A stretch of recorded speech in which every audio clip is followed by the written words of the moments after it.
За. Сүүлийн 24 цагт Баян Улгийн аймагт Улаанбаатарын өвчний тохиолдол 8-аар нэмэгдсэн. Нийтдээ Улаанбаатарын өвчний тохиолдол төрүүчийн дөрөвтэйг нийлээд 12 тохиолдол болдог билээ.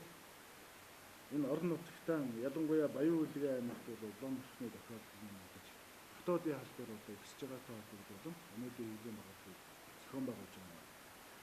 Тэгэхээр эрүүл мэндийн яамнаас өнгөрсөн хугацаанд нэлээдгүй олон арга хэмжээнүүд ялангуяа Улаанбаатарын өвчний талаарх мэдээллүүд өвчин хэрхэн өвчлөлөө эрхлэх, ялган онцлох, эрүүл мэндийн анхан шатны байгууллагууд ялгуурлаж онцлох, эмч нартай сургалтуудыг олон удаа зохион байгуулж ирсэн.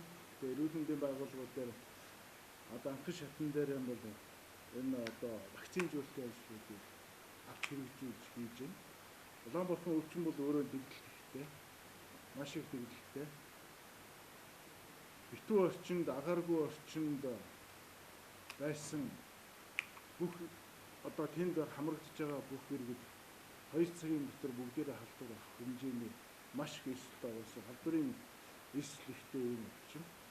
Тийм учраас бид бүх эрүүл мэндийн байгууллагуудаа дүүргүүд дээр аймаг орон нутгийнхаа удирдлагын эрүүл мэндийн байгууллагууд дээр тохиолдлын удирдлагын тогтолцоо юу хамтлагийн багуудыг авч ажиллуулж байгаа. Ерхий эрүүл мэндийн байгууллагууд, сумын ерхий эрүүл мэндийн байгууллагууд Улаанбаатарын өвчнийг онцлох, ялгуурлаж онцлох, тогтоох, хязгаарлалт тогтоох, эмчилгээний арга барилуудын талаар мэддэг мэдээлэл дэвшүүлэх сургалтуудыг ээж дараалан зохион байгуулж байна. Дээрээс нь Улаанбаатарын өвчин нэмэгдэж байгаатай голомтлон энэ Баян Улгийн аймагт нэмэгдэж гарч байгаатай холбогдуулан Баян Улгийн аймаг 2 удаагийн багийг штабын эрүүл мэндийн яамнаас зохион байгуулж байгаа. Тохиолдлын удирдлагын багийн штабын зөвлөн туслах багийг явж ажиллуулж байна.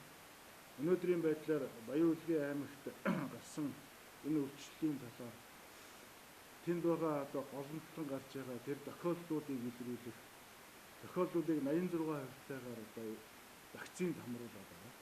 Үлдсэн дээрээс нь 3300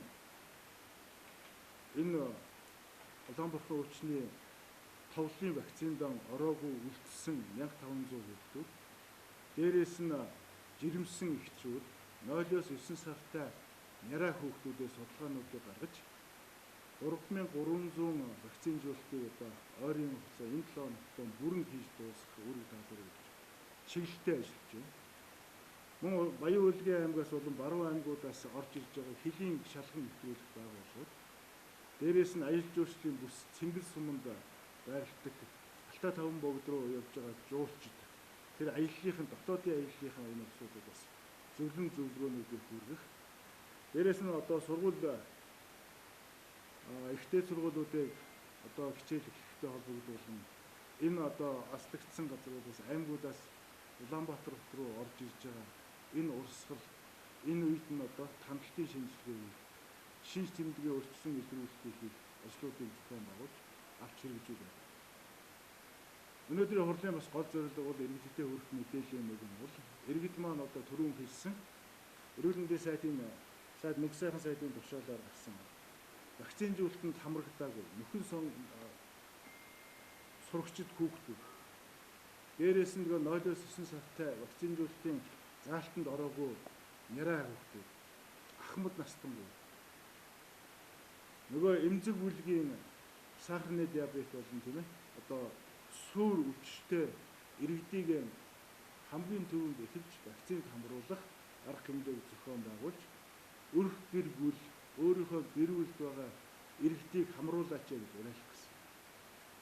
Вакцин хийлгэснээр биднээс адаглаад өвчин туслаа гэхэд хөнгөн тусах боломжтой.